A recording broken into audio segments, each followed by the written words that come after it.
Senator, culture naturally changes. Over 250 years, America has certainly changed. But there are bedrock principles. There are values that are constant, thanks to our Constitution, but that are constant throughout that time frame. And of course, privacy and free speech rank right at the top of that. Kamala Harris, when she was Attorney General of the state of California, got kind of a slap on the hand from the Supreme Court. Tell me about that case. When she's dealing with privacy, does she think about it the way we do? No, she doesn't. She thinks about it the way a leftist does, or I guess they call themselves progressives now. But the reality is what these folks are all about is about government control and about an ideology and pushing forward that ideology and not taking let's say using a no holds barred approach of anybody who opposes them. And one of the things that you see, not just in the case we're going to talk about, social media, a whole bunch of other things, the left does not like people to dissent from the prevailing view that they have. And so they try to muzzle you. They do it on social media. You've probably had many conversations about that. But there's another way that Kamala Harris has been on the forefront of, to the point, as you mentioned, that the Supreme Court had to knock her back, and which is going into the records of nonprofit organizations. These are educational organizations. These are philanthropic organizations. These are organizations that have nonprofit status. And she tries to get the names of the donors of these organizations. Now, why would she do that? Because some of these nonprofits don't agree with her ideology. And so as a result, they want to expose people supporting organizations, for example, pro-life organizations or pro-family organizations, or others who stand up to the left's ideological agenda, and they want to expose the donors. You say, well, what's the big deal? Transparency. Well, yeah, that was the case. This is not a new tactic, by the way. This was used by Joseph McCarthy to go after people who he thought were, being, in conspiracy with the communists. It was used by the KKK and others, racists, who tried to get information of who the donors were to civil rights organizations. Anybody who is on the outside, if you will, any group that is considered not part of the establishment, not part of the power structure of the country, these tactics have been used by the left and the right to go after them, depending on who's in control.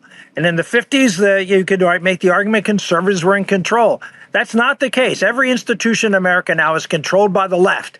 And so the left then wants to expose anybody to the whims of those in power, to punish them for supporting organizations that oppose them. Now, we can talk conceptually about that and why that's wrong, but let's talk legally. When we talk about the Constitution, it protects people's right to privacy, to privately join a group, whether that's to the left, whether that group is to the right. It's not supposed to be able to check out and decide whether or not that's all right. Where is that in the Constitution? Where do we get that? And every bit as important, why does that matter?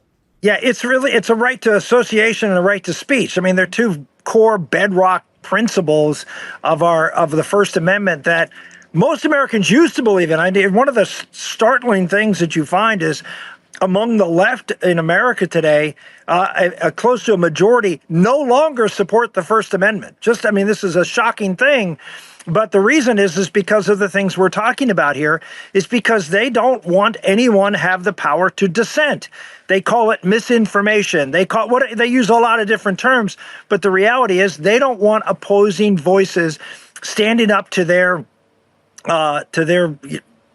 doctrine, if you will. And so the core bedrock legal principles is the freedom of association, number one, to join a group and to participate in that group in things that may not be, the government may not like, but as long as it's not a criminal activity, they have a right to be able to voice their concerns. If you don't have you can say, well, people can believe whatever they want to believe.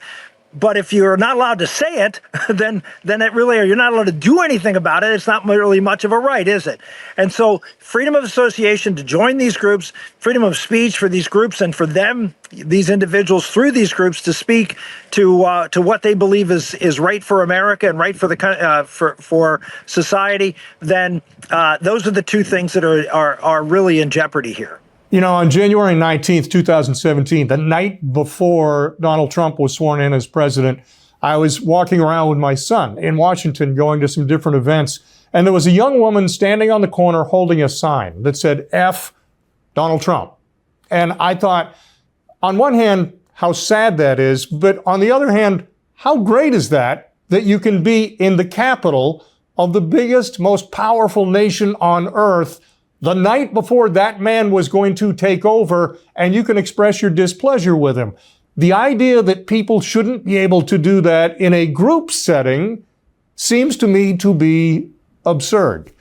Well, it's not just the right to do it in a group setting, but it's the right for the individual to support that without having their information disclosed to the public. And the reason that's important is because when these organizations, remember, we sort of set the premise here, all of the powerful organizations in America, whether it's big business, whether it's labor, whether it's Hollywood, whether it's the news media, whether it's the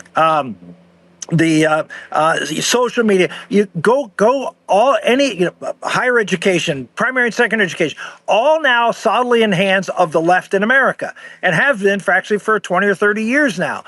And throw on top of that, I mentioned the business community. You have people who have resources and employ people who are now bought into this woke ideology, this leftist ideology. And so what's happened in California was a case in point of this, when organizations and individuals would do things to oppose, at the time it was the right to gay marriage. That's when they armed the government to try to find who are these people standing up and trying to and opposing what our ideology is.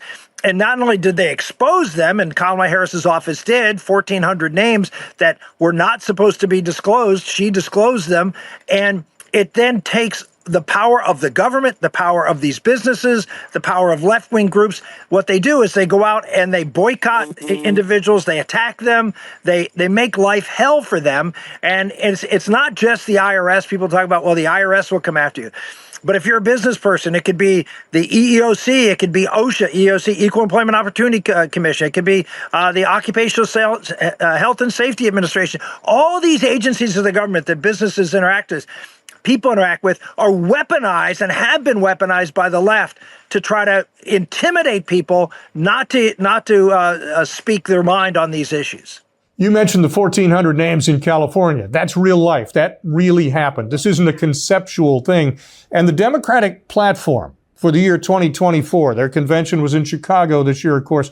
Their platform talks about full disclosure. Full disclosure. If you're in a grassroots organization, if you're in a pro-life organization, if you're in anything, then they would like to know who's funding it, how's it funding. If you gave $10 to that pro-life group last year, they want to be able to expose that and perhaps try to chastise you for that. Is there any legal means by which they can achieve that? No, if this sounds like almost Cuba or China, they're leftist organizations. This is what they do. I mean, this is standard fare for authoritarian leftist organizations. The folks, and it's Stalinism or Castroism or Chavism in Venezuela. All of these governments run by these authoritarian types who do not tolerate dissent use the power of the government to suppress dissent. Now you say, wow, this is nothing like Stalinism. Well, Stalinism was nothing like Stalinism when it started. Hugo Chavez in Venezuela was not that when it started. The bottom line is this is putting, just like the left argued during McCarthyism, that This was, using the power of the government, the authoritarian power of the government.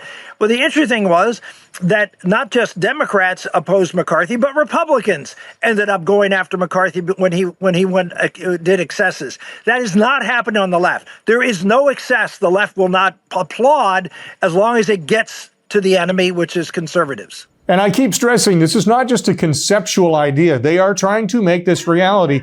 In the Senate, the Democrats are pushing an idea called the Disclosure Act. What is the Disclosure Act and why are the Democrats in favor of it? Right. And Kamala Harris is a co-sponsor of the Disclosure Act. So she hasn't learned her lesson from being slapped down by the Supreme Court. She's doubled down.